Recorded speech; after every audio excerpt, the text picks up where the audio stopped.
যে আল্লাহ রাব্বুল আলামিন পবিত্র জিলকাদ মাস, আল্লাহর কাছে 4টি মাস সম্মানিত, তার মধ্যে অন্যতম হলো জিলকাদ, এরপরও জিলহাজ। তো পবিত্র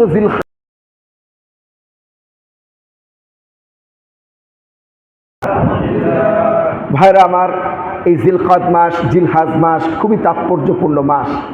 হজরতে ইব্রাহিম আলাইহিস সালামের স্মৃতি বিজড়িত মাস, ঠিক কিনা? মুসলিম জাতির পিতা হজরতে ইব্রাহিম আলাইহিস সালাম আল্লাহর পয়গম্বর, এমন একজন পয়গম্বর যিনি সমস্ত পরীক্ষায় উত্তীর্ণ এক পয়গম্বর। বলেন সুবহানাল্লাহ। আল্লাহ রাব্বুল আলামিন যত পরীক্ষা তার উপরে নিয়েছেন, এত পরীক্ষা পৃথিবীর মুখে কোনো মানুষের উপর আল্লাহ পাক নেননি। এই জন্য আল্লাহ পাক তার উপরে খুশি হয়ে আল্লাহ পাক মুসলিম জাতির পিতা হিসাবে তাকে ঘোষণা করেছেন। বলেন সুবহানাল্লাহ। এত খুশি আল্লাহ পাক হয়েছেন ইব্রাহিম আলাইহিস সালামের উপরে, যিনি মুসলিম মিল্লাতের পিতা। বলেন সুবহানাল্লাহ। এই ইব্রাহিম আলাইহিস সালাম এত সম্মানিত, কোরআনুল কারীমের 25টা সূরায়, সুবহানাল্লাহ, কতগুলো সূরায়? 25টা সূরায় 63 বার ইব্রাহিম আলাইহিস সালামের বর্ণনা এসেছে। সুবহানাল্লাহ। চিন্তা করা যায় কত সম্মানিত নবী। ইব্রাহিম আলাইহিস সালাম মোট 175 বছর বেঁচেছেন। কত বছর? 175 বছর। তাওরাতে ইব্রাহিম আলাইহিস সালামের উপরের দিকে বংশতালিকা আসছে এভাবে। ইব্রাহিম আলাইহিস সালামের বংশতালিকা এভাবে এসেছে: ইব্রাহিম খলিলুল্লাহ বিন তারিক বিন নাহুর বিন সারুস বিন রাউফ বিন ফালিহ বিন আবির বিন শালিহ বিন আরশিফাকাস বিন আমশিস বিন শাম বিন নূহ আলাইহিস সালাম। সুবহানাল্লাহ। অর্থাৎ উপর দিক থেকে নূহ আলাইহিস সালামের সাথে মিশে গেছে ইব্রাহিম আলাইহিস সালামের বংশ, আর নিচের দিক থেকে তার পুত্র ইসমাইলের সাথে মিশে গিয়েছে বিশ্বনবী জনাবে মুহাম্মদ রাসূলুল্লাহ সাল্লাল্লাহু আলাইহি ওয়াসাল্লামের সাথে। সুবহানাল্লাহ। আরফিক শাস বিন আম বিন নূহ, অর্থাৎ একেবারে নূহ আলাইহিস সালামের বংশধর হলো ইব্রাহিম আলাইহিস সালাম, আর ইব্রাহিম আলাইহিস সালামের বংশধর হলো বিশ্বনবী জনাবে মুহাম্মদ রাসূলুল্লাহ সাল্লাল্লাহু আলাইহি ওয়াসাল্লাম। ইব্রাহিম আলাইহিস সালাম এমন একজন পয়গম্বর যার জন্মের পরের থেকে পরীক্ষা শুরু হয়েছে। সুবহানাল্লাহ। চিন্তা করা যায় এরকম পরীক্ষা কিন্তু আল্লাহ পাক অন্য কোনো নবীর ক্ষেত্রে নেন নাই।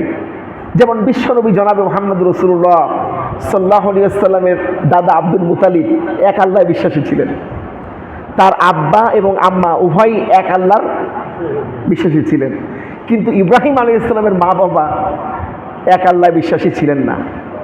তারা মূর্তি পূজা, বিশেষ করে ইব্রাহিম আলাইহিস সালামের পিতা আজর মূর্তি নির্মাণ করত। আজর শব্দের অনেকগুলো অর্থ হয়। একটা অর্থ হলো মূর্তি প্রেমিক। কি প্রেমিক? শুধু মূর্তি বানায় না, মূর্তিরে ভালোবাসে। আরেকটা ভাষায় এর অর্থ দাঁড়ায় হলো উন্মাদ, পাগল, মানে মূর্তির জন্য উন্মাদ, পাগল। তো এই আজরের ঘরে আল্লাহ রাব্বুল আলামিন মুসলিম জাতির পিতাকে পাঠালেন। বলেন সুবহানাল্লাহ। ভাইরা আমার, পয়গম্বররা ছোটবেলা থেকেই আল্লাহর সাথে কানেক্টেড থাকে। বলেন সুবহানাল্লাহ। কার সাথে কানেক্টেড থাকে? আল্লাহর সাথে। ইব্রাহিম আলাইহিস সালাম ভূমিষ্ঠ হওয়ার পরের থেকেই তার পিতা, তার মাতার যে মূর্তি পূজা, এগুলো দেখে তার খুব বিরক্ত লাগতো। সে খুব কান্না করত, অস্বাভাবিক আচরণ করত, এগুলো তার ভালো লাগছে না সেটা সে বুঝাতো। সুবহানাল্লাহ। ছোট্ট শিশু এটা তার আচরণে বুঝাতো যে এই শিরক তার কাছে পছন্দনীয় নয়। আল্লাহু আকবার। শুধু তাই নয়, হযরতে ইব্রাহিম আলাইহিস সালাম যখন একটু বড় হলেন, শিশুকাল থেকে কৈশোরকালে পদার্পণ করলেন, মায়ের কাছে প্রশ্ন করেই বসলেন, মা ও আমার আম্মাজি, এই যে অসংখ্য মূর্তি পূজা তোমরা করো, এগুলো তো আমাদের রব হতে পারে না, এগুলোর স্রষ্টা তো আমার বাবা। মূর্তি বানায় কে? আজর। সে কত সুন্দর যুক্তিপূর্ণ কথা বলে, বলে কি যে এই মূর্তিরে বানাইছে আমার বাবা, মূর্তির উচিত হলো আমার বাবার সেজদা দেওয়া, কিন্তু উল্টা আমার বাবা মূর্তির সেজদা দেয়। এটা আমার কাছে মোটেও ভালো লাগে না। আম্মাজি, আমার রব কে? এগুলো তো আমার রব হতে পারে না, এই মূর্তি টুর্তি আমার রব হতে পারে না, এগুলো বানাইছে আমার বাবা। অতএব এগুলো আমার রব না। আম্মাজি, আমার রবকে? হযরতে ইব্রাহিম আলাইহিস সালামের মা বললেন, ও ইব্রাহিম, তোমার রব হলো আমি। মা বলে দিলেন আমি।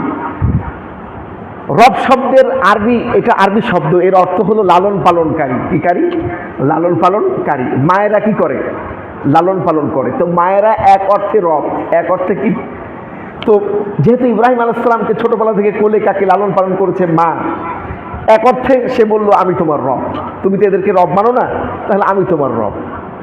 ছোট্ট ইব্রাহিম এবার মাকে প্রশ্ন করলেন, আম্মাজি, আপনি আমার রব, তাহলে আপনার রবকে? মা বললেন, আমার রব হলো তোমার পিতা আজর। কারণ তোমার বাবা কামাই করে আনে, সংসারে যা যা প্রয়োজন হয় সে মিটায়, এই জন্য তাকে আমি রব মানি। যেহেতু তারা এক আল্লাহর খবর জানে না, তখনও মহান রবের সাথে তাদের সম্পর্ক নাই। দেখবেন যারা এক আল্লাহ বিশ্বাসী তাদের কোনো কিছুতে ভয় নাই, আর যাদের এক আল্লাহ বিশ্বাসী নাই তারা সব কিছু রব মানে, ঠিক কিনা? ইঁদুর, বাদর, সুসো, আমাদের পার্শ্ববর্তী দেশ এমন কিছু নাই যে পূজা না করে। তাদের ইঁদুর দেবতা আছে। কি দেবতা আছে? সুসা দেবতা। গুনে দেখা যাবে 33 কোটির বেশি হয়ে গেছে তাদের দেবতা। বলেন নাউজুবিল্লাহ। আমি কাউকে ছোট করছি না, তবে সায়েন্স যেটা বলে, বিজ্ঞান যেটা বলে, এই পৃথিবীর বুকে যদি একের অধিক রব হতো, আল্লাহ কোরআনে বলেছেন, ও দুনিয়ার মানুষেরা শোনো, এই পৃথিবীতে যদি তোমাদের একের অধিক রব হতো, তাহলে পৃথিবীতে তোমরা বিশৃঙ্খলা দেখতে পেতে। কারণ এক রব বলতো 5000 বছর তোমার হুকুম অনুযায়ী সূর্য পূর্ব দিকে উদিত হয়ে পশ্চিম দিকে অস্তমিত হয়েছে, আজ থেকে আমার কথা অনুযায়ী পশ্চিম দিকে উদিত হয়ে পূর্ব দিকে উদিত অস্তমিত যাবে। এরকম হইতে পারতো না? আম গাছে জাম ধরবে, কাঁঠাল গাছে লেবু ধরবে, কারণ এক রব অনুযায়ী সব ঠিক মতো চলছে, আর এক রব অনুযায়ী উল্টো পাল্টা চালাবে, ঠিক কিনা বলেন? যেহেতু রব এক, এই জন্য গোটা বিশ্ব একটা নিয়ম শৃঙ্খলার মধ্যে চলে। বলেন সুবহানাল্লাহ। প্রত্যেকটা গ্রহ উপগ্রহ নিজ নিজ কক্ষপথে পরিভ্রমণ করে, কেউ কারোর সাথে ধাক্কা খাইয়া বাংলাদেশের মতো অ্যাক্সিডেন্ট হয় না, ঠিক কিনা বলেন? কারণ কি? কারণ গোটা বিশ্বে রব কয়জন? সূরাতুল ইখলাসের মধ্যে আল্লাহ রাব্বুল আলামিন সুন্দরভাবে নিজের পরিচয় দিয়েছেন। আল্লাহ পাক বলছেন, কুল হুয়াল্লাহু আহাদ আল্লাহুস সামাদ লাম ইয়ালিদ ওয়া লাম ইউলাদ ওয়া লাম ইয়াকুল লাহু কুফুয়ান আহাদ। হে নবী, আপনি বলুন, আপনার রব এক ও অদ্বিতীয়। আল্লাহুস সামাদ, আল্লাহ পাক স্বনির্ভরশীল। লাম ইয়ালিদ, তিনি কাউকে জন্ম দেন নাই। ওয়া লাম ইউলাদ, তিনি কারো হতে জন্মগ্রহণ করেননি। ওয়া লাম ইয়াকুল লাহু কুফুয়ান আহাদ, আর আল্লাহর সমকক্ষ কেউ নাই। বলেন সুবহানাল্লাহ। আল্লাহ পাক সুন্দরভাবে পরিচয় দিয়েছেন। আয়াতুল কুরসির মধ্যে আল্লাহ পাক নিজের পরিচয় দিচ্ছেন, আল্লাহু লা ইলাহা ইল্লা হুয়াল হাইয়ুল কাইয়্যুম। জোরে বলুন আল্লাহু আকবার। আল্লাহ ছাড়া কোনো ইলাহ নাই, ওই আল্লাহ হলেন চিরঞ্জীব, চিরস্থায়ী। বলেন সুবহানাল্লাহ। অসংখ্য জায়গায় আল্লাহ পাক নিজের পরিচয় তুলে ধরেছেন, নিজের পরিচয় আল্লাহ পাক স্পষ্ট করেছেন। বলেন সুবহানাল্লাহ। তো ছোট্ট ইব্রাহিম আলাইহিস সালাম মাকে প্রশ্ন করলেন, তাহলে তোমার রবকে?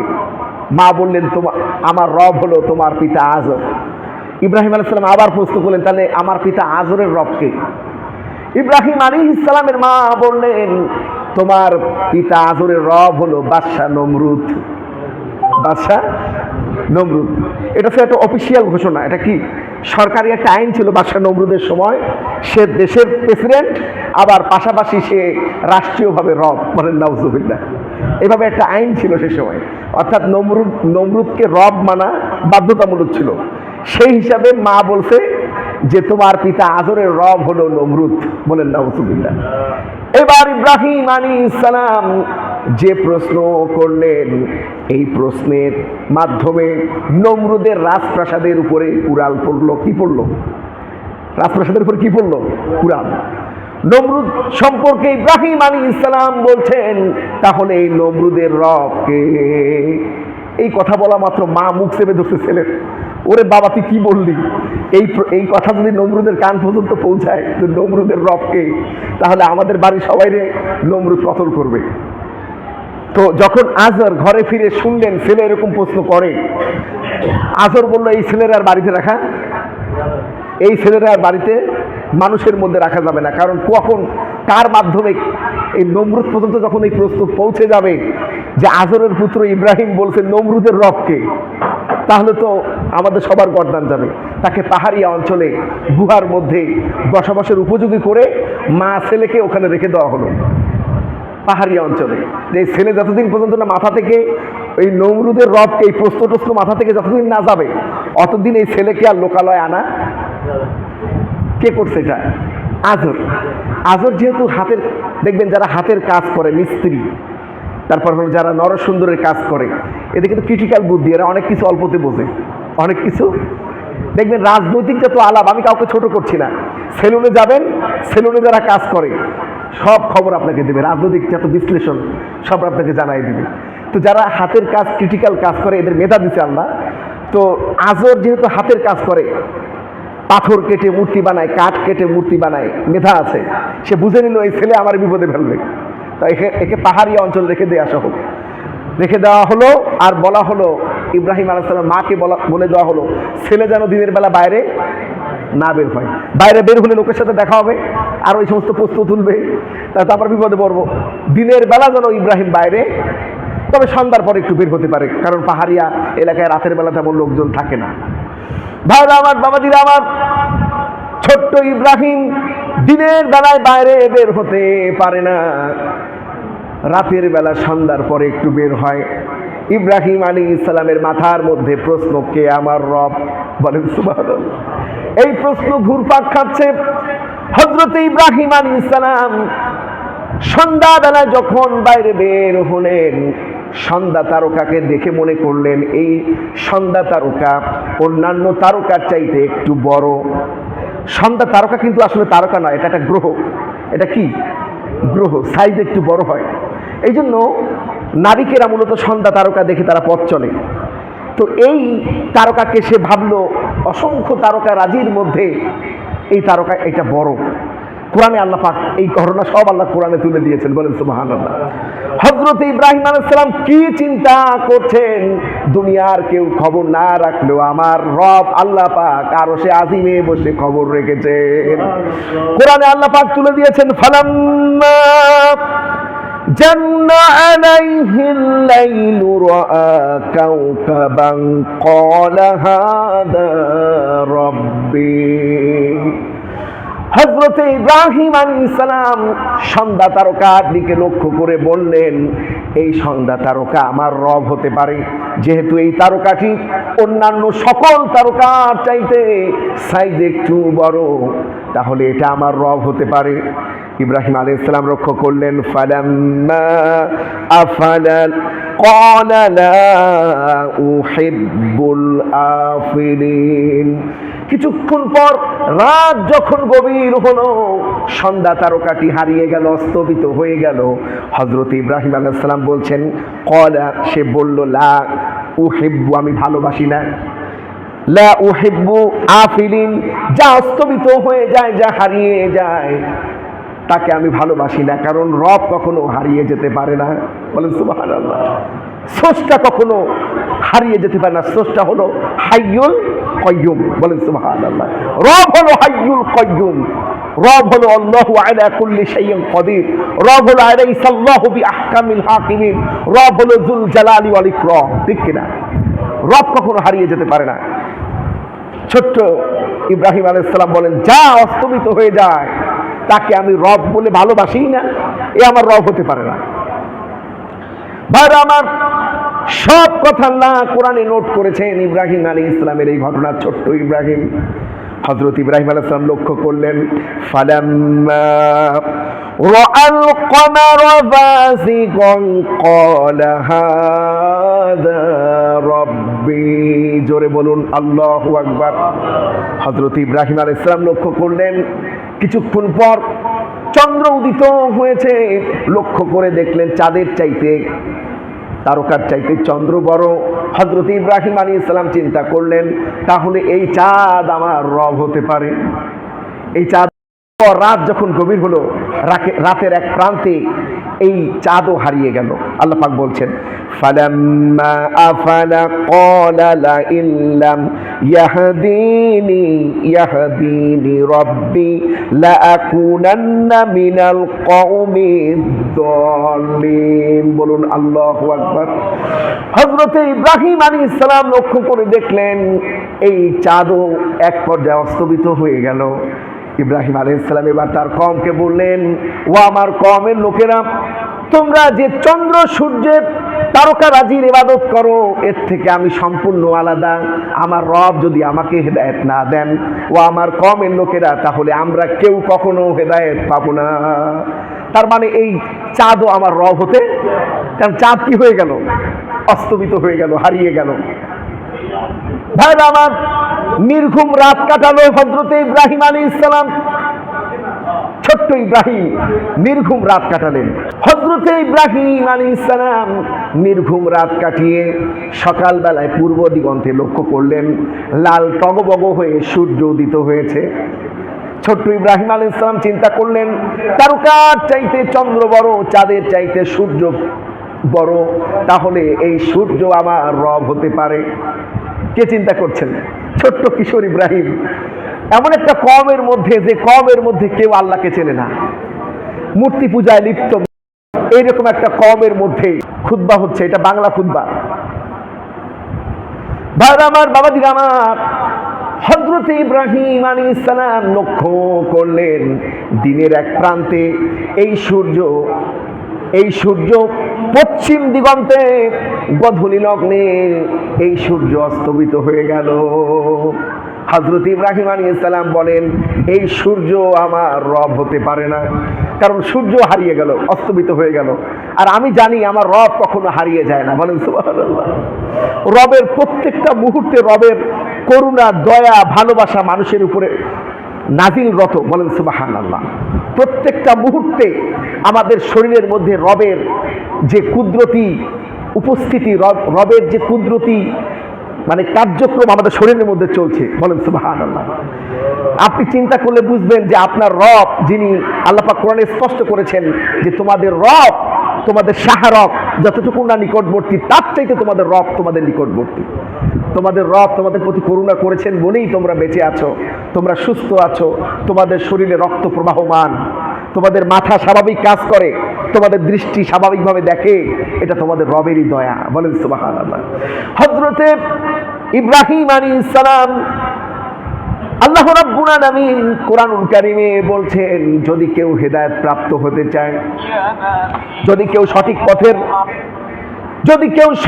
পথের দিশা লাভ করতে চায়, সঠিক পথের প্রতীক হতে চায়, আল্লাহ রাব্বুল আলামিন সঠিক পথ দেখিয়ে দেন। বলেন সুবহানাল্লাহ। ছোট্ট ইব্রাহিম এত কথা চিন্তা গবেষণা করে আল্লাহ রাব্বুল আলামিন ইব্রাহিম আলাইহিস সালামের মাথার মধ্যে হেদায়েত দিয়া দিলেন। ইব্রাহিম আলাইহিস সালাম বুঝে নিলেন, তারকা যিনি উদিত করেছেন, অস্তমিত করলেন, চাঁদকে যিনি উদিত করলেন, অস্তমিত করলেন, সূর্যকে যিনি উদিত করলেন, অস্তমিত করলেন, এই বিশ্ব রাজিকে যিনি পরিচালনা করছেন, তিনি হলেন আমার রব। বলেন সুবহানাল্লাহ। ইব্রাহিম আলাইহিস সালাম রবের সন্ধান পেয়ে গেল। আল্লাহ পাক তাকে হেদায়েত দিয়া দিলেন। সঙ্গে সঙ্গে হযরত ইব্রাহিম আলাইহিস সালাম ঘোষণা দিয়া দিলেন, ইন্নী وجهت وجهي للذي فطر السماوات والأرض حنيفا وما أنا من المشركين। এই দোয়াটা সবাই পারেন না? আমরা তো জানি না, আমরা তো দোয়া বলে পড়ি, যেহেতু এর হাদিসের কোনো দলিল নাই, এটা কোরআনের আয়াত, কিন্তু এই দোয়া রাসূলুল্লাহ পড়েছেন, এর কোনো দলিল নাই, কিন্তু এটা কোরআনের আয়াত। ইব্রাহিম আলাইহিস সালাম সঠিক পথ পেয়ে এই দোয়া পড়েছিলেন। সকলে বলুন, ইন্নী وجهت وجهي للذي فطر السماوات والأرض حنيفا وما أنا من المشركين। সমস্ত দিক থেকে মুখ ঘুরাইয়া এই আসমান জমিনের মালিক আল্লাহর দিকে আমি নিজেকে রুজু করলাম, মুখকে ফিরিয়ে নিলাম, আল্লাহর দিকে আমি মুখকে ঘুরালাম। বলেন সুবহানাল্লাহ। আর ওয়ামা আনা মিনাল মুশরিকিন, আমি মুশরিকদের অন্তর্ভুক্ত নই। সুবহানাল্লাহ, সুবহানাল্লাহ। হযরত ইব্রাহিম আলাইহিস সালাম আল্লাহর দিশা পেয়ে গেলেন, আল্লাহকে খুঁজে পেলেন, বুঝে নিলেন যে মহান রব এই গোটা বিশ্বকে নিয়ন্ত্রণ করছেন সুনিপুণভাবে, সেই হলো আমার রব। বলেন সুবহানাল্লাহ।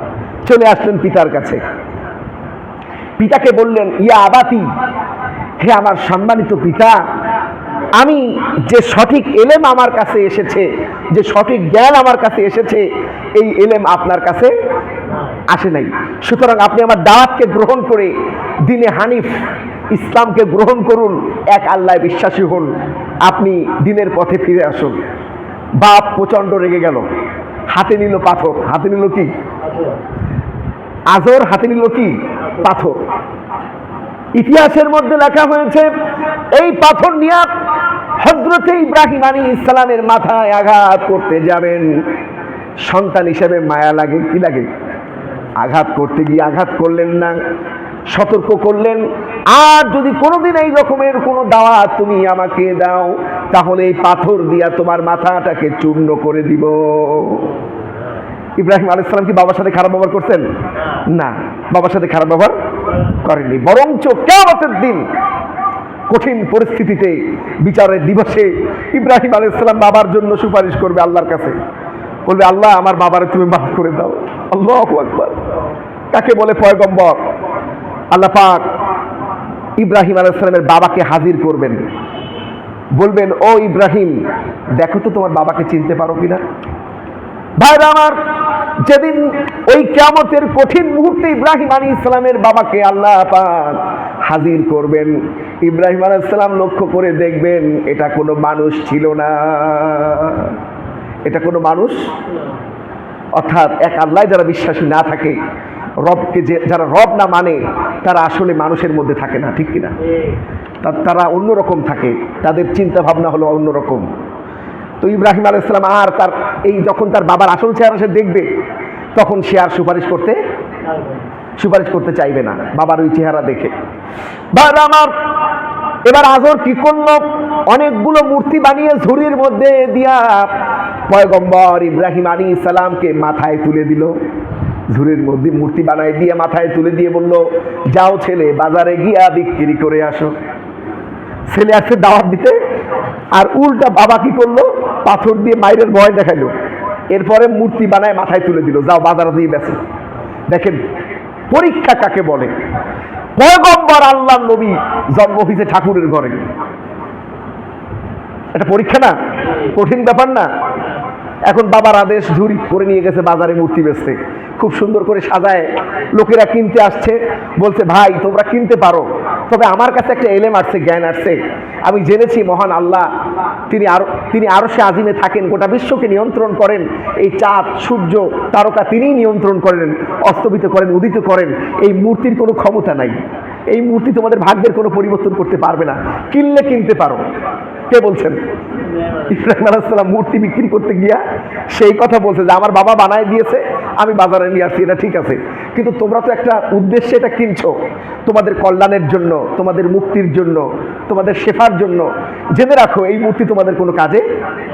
বিশ্বনবী জনাবে মুহাম্মদ রাসূলুল্লাহ সাল্লাল্লাহু আলাইহি ওয়াসাল্লামের সময় এক লোক একটা ভাঙা মূর্তি নিয়ে রাসূলুল্লাহর কাছে হাজির, এতগুলো টুকরা।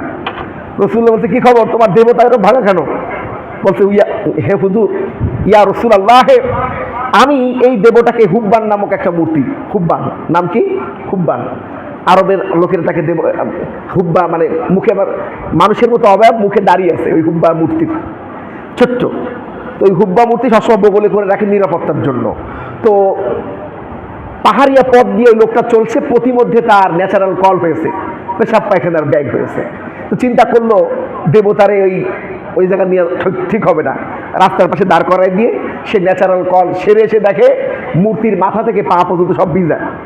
তো লোকটি চিন্তা করলো, যেহেতু আশেপাশে কোনো পানির আধার নেই, বৃষ্টিও পড়েনি, তাহলে এটা কোনো বরকতপূর্ণ পানি হবে, যেহেতু খোদার উপরে পড়েছে। এই কথা চিন্তা করে লোকটা এই পানিটা চাটা শুরু করলো। হুজুরকে এই ঘটনা শোনাচ্ছে ওই লোক, বলতে ইয়া রাসূলুল্লাহ, আমি চাটা শুরু করলাম, কেমন নোনতা নোনতা উদ্ভট রকমের গন্ধ, বিচ্ছিরি রকমের গন্ধ। বুঝে নিলাম এটা কোন রহমতের পানি। দূরে লক্ষ্য করে দেখলাম একটা কুকুর দৌড়ে যায়। বুঝে নিলাম যে এটা কুকুরের পেশাব ছাড়া আর কিছু নয়। ধরে আসাদ দিয়ে বললাম, যে নিজেকে কুকুরের পেশাব থেকে রক্ষা করতে পারে না, সে আমাকে কিভাবে রক্ষা করবে? ইয়া রাসূলুল্লাহ, এক আচার দিয়ে ভেঙে আপনার কাছে নিয়ে আসছি। ইয়া রাসূলুল্লাহ, আপনি কলেমার সুধা পান করিয়ে দিন। রাসূলুল্লাহ বলছেন, বলো আশহাদু আল্লা ইলাহা ইল্লাল্লাহু ওয়াহদাহু লা শারীকা লাহু ওয়া আশহাদু আন্না মুহাম্মাদান আবদুহু ওয়া রাসূলুহু। জোরে বলুন আল্লাহু আকবার।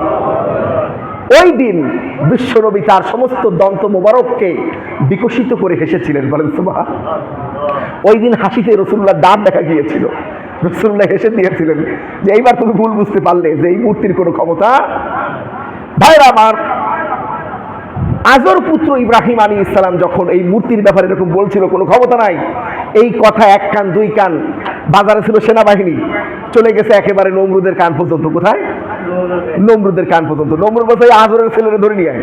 সেনাবাহিনী ধরে নিয়ে রাজপ্রাসাদে নিয়ে গেছে। কোথায় নিয়ে গেছে? রাজপ্রাসাদে। ইব্রাহিম আলাইহিস সালাম এখন রাজপ্রাসাদে নমরুদের দরবারে ঢুকবেন। তো নমরুদের দরবার এমনভাবে একটা সিস্টেম করা যে নমরুদের দরবারে ঢুকতে হলে, রাজ দরবারে ঢুকতে হলে একটা তক্তা দেওয়া আছে, মাথাটা ঝুঁকায় তারপর ঢুকতে হয়। তো ইব্রাহিম আলাইহিস সালাম বলে, আমি এক আল্লাহ ছাড়া কারোর সামনে মাথা নত করবো না। ইব্রাহিম আলাইহিস সালাম প্রথমে পা ঢুকাই দিলেন। কি ঢুকাই দিলেন? পা ঢুকাই তারপর মাথা বের করলেন। এই দৃশ্য দেখে নমরুদ খুব খেপে গেল। আজরের পুত্র, তোমার বিরুদ্ধে অনেক অভিযোগ পেয়েছি, তুমি তো আসলেই আদমের খেলাফ আছে তোমার মধ্যে। এভাবে খুব রেগে গেছে। আমাদের দেশে ওই সমস্যা ছিল। আমাদের দেশে 1996 সালের আগ পর্যন্ত পার্লামেন্টে ঠিক স্পিকার বরাবর যে দরজা দিয়ে মাননীয় সংসদ সদস্যরা প্রবেশ করে, সেখানে একটা তক্তা লাগানো ছিল এমনভাবে যে ঢোকার সময় রুকু করে ঢোকা লাগবে, মানে স্পিকারের সামনে মাথা নত করে ঢুকতেই হবে, কারণ কায়দাটা ওভাবেই করা, না হলে আপনি ঢুকতে পারবেন না। সর্বপ্রথম আল্লাহ পাক তার কবরটা জান্নাতের ফুল দিয়ে সাজিয়ে দিক, সকলে বলি আমিন। আল্লামা দেলোয়ার হোসেন সাইদি হুজুর প্রথমবার যিনি এমপি হলেন 96 সালে, তখন তিনি স্পিকারের, তৎকালীন স্পিকার হুমায়ুন রশিদ সাহেবের দৃষ্টি আকর্ষণ করলেন। বললেন, মাননীয় স্পিকার, আমাদের কনস্টিটিউশন, আমাদের সংবিধানে লেখা আছে সমস্ত কাজে আমরা এক আল্লাহর উপরই ভরসা করব, আমরা এক আল্লাহর উপরই আস্থা রাখবো। অতএব মানুষ হয়ে আর এক মানুষের সামনে মাথা নত করে প্রবেশ করা, এটা আমাদের সংবিধানের বিপরীত, মুখোমুখি অবস্থান। তখন তিনি তৎকালীন স্পিকার সাহেব সংসদে বিল এনে সবার সামনে এটা একটা সংসদ সদস্যের হুজুরের এই বিলটা গ্রহণ করে ওই তক্তাটাকে রিমুভ করা হয়। বলেন সুবহানাল্লাহ। আলহামদুলিল্লাহ। আসলে আলেম ওলামা এই জন্য পার্লামেন্টে যাওয়ার দরকার, অনেক সমস্যার সমাধান হবে, ঠিক কিনা? ভাইরা আমার, এবার ইব্রাহিম আলাইহিস সালামকে বলা হলো, তুমি কেন পা দিয়ে ঢুকলে, মাথা দিয়ে ঢুকলে না? বলে যে আমি এক আল্লাহ ছাড়া কারোর সামনে মাথা নত করি না। তোমার আল্লাহ আবার কে? নমরুদ বলছে, আল্লাহ আবার কে? এই আল্লাহ তো আমি, নাউজুবিল্লাহ, আমি হলাম এই দেশের প্রেসিডেন্ট, আবার এই দেশের খোদা। অতএব তুমি কোন আল্লাহর কথা কি বলছো? হযরত ইব্রাহিম আলাইহিস সালাম বলছেন, আমার রব হলেন তিনি হায়াত দান করেন, মউত দান করেন। আল্লাযী খালাকাল মাউতা ওয়াল হায়াতা লিয়াবলুয়াকুম আইয়ুকুম আহসানু আমালা। আল্লাহ পাক মানুষকে হায়াত দেন, আল্লাহ পাক মউত দান করেন। এই হায়াত আর মউতের মাঝখানে আমলে কে উত্তম, এটা আল্লাহ পাক দেখতে চান। অতএব আল্লাহ পাক হলেন হায়াতের মালিক, মউতের মালিক। নমরুদ হাতের ইশারা করলেন, এক সৈন্য এসে হাজির হয়ে গেল, বললো যে দুইজন কয়েদিকে ধরে নিয়ে আসো। নিয়ে আসা হলো। নমরুদের ইশারায় একজনকে কতল করা হলো, আর একজনকে ছেড়ে দেওয়া হলো। বললো, ও আজর পুত্র ইব্রাহিম, দেখো আমি ও হায়াতের মালিক, মৌতের মালিক। আমি একজনকে হত্যা করলাম, আর একজনকে বেকসুর খালাস দিয়ে দিলাম। হযরত ইব্রাহিম আলাইহিস সালাম বললেন, এটা হলো এটা ইনসাফ হলো না। দুজনই অপরাধী, এদের শাস্তি, এদের জেলের মেয়াদ শেষ হওয়ার পূর্বে আপনি এদেরকে বের করে আনলেন, এটা একটা আনইনসাফ। আরেকটা ইনসাফপূর্ণ কাজ আপনি করলেন না, তাহলে একজনকে ছেড়ে দিলেন অন্যায়ভাবে, আরেকজনকে অন্যায়ভাবে আপনি হত্যা করলেন। অতএব আপনি হায়াতের মালিক মৌতের মালিক কি করে হন? আপনি দুইজনের উপরে জুলুম করলেন। দুজনের উপরে কি করলেন? জুলুম করলেন। আপনি তো জীবন দিতে পারেন না, আপনি ছেড়ে দিয়েছেন, অপরাধীকে ছেড়ে দিয়েছেন। আর আপনি যে জীবন নিতে পারেননি, আপনি হত্যা করেছেন, অতএব আপনি অপরাধী। এবার ইব্রাহিম আলাইহিস সালাম একটা যুক্তি উপস্থাপন করলেন যে আপনি অন্যায়ভাবে একটা যুক্তি খাড়া করলেন, এবার আপনি আমার এই যুক্তিকে খণ্ডন করুন। হযরত ইব্রাহিম আলাইহিস সালাম বলছেন, ও বাদশা নমরুদ, আমার রব পূর্ব দিগন্ত থেকে সূর্য উদিত করে, পশ্চিম দিগন্তে সূর্য অস্তমিত করে, আপনি এর বিপরীত দিক থেকে সূর্য উঠায় দেখান, যেহেতু আপনিও নাকি একজন রব। এই যে যুক্তিপূর্ণ কথা শুনে সভাসদ অন্যান্য মন্ত্রীরা যারা ছিল সবাই ইব্রাহিম আলাইহিস সালামের মুখের দিক তাকায় আছে, আর নমরুদ তো হয়ে বসে আছে, এটা কি করে পারবো আমি, এটা তো আমার পক্ষে সম্ভব না সূর্য আরেক দিক দিয়ে উঠানো। এই যুক্তিপূর্ণ কথা শুনে ইব্রাহিম আলাইহিস সালামের সাথে আর কথা বলার সাহস পায়নি বাদশা নমরুদ, তাকে ছেড়ে দিতে বাধ্য হলো।